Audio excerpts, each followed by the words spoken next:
John Barnes has questioned the impact of his bench as Hartpury threw away a first-half lead against Yorkshire Carnegie. The hosts were 26-11 up at the interval, but drew the game 29-all after letting Yorkshire take control of the game. The director of rugby criticised the impact of his bench after Hartpury gave away a first-half lead for the third time in 4 games. Harry Cochrane in action for Hartpury. Hartpury's snatched draw against Yorkshire Carnegie would last gasp kick. Barnes said in the second half it was a draw gained, but again a good lead at halftime, playing well, and we really have to look at how much our bench makes an impact, or doesn't, as the case was today. We were lucky to get the draw in the end. Yorkshire upped the pace, intensity, and power. We couldn't cope with it today, and the injuries that we had before the game certainly showed. Hartpury have been leading at halftime in all 4 games so far this season against Bristol, Jersey, Rotherham, and Yorkshire, but only won once. Barnes added it was a great first half, one of the best we have played. We don't want to be seen as a team that can't hold on to a lead.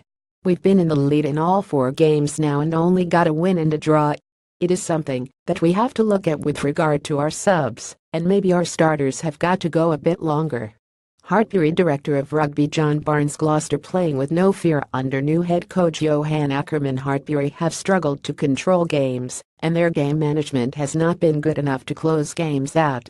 Barnes added, we really struggled to keep hold of the ball in the second half, and when we did we coughed it up very easily.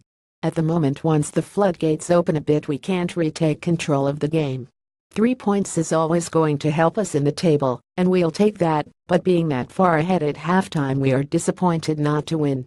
Gloucester Hartpury v Wasps match day. Live with Ellis Lane. Barnes believes that the fitness of his players is becoming an issue, with several of them not used to the intensity of the championship. It is a big step up for our guys, said Barnes.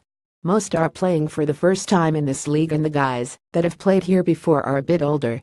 It is always going to be a task, and as we are part-time it is hard to get the guys training up fitness-wise, because when you get them, you need to focus on rugby training.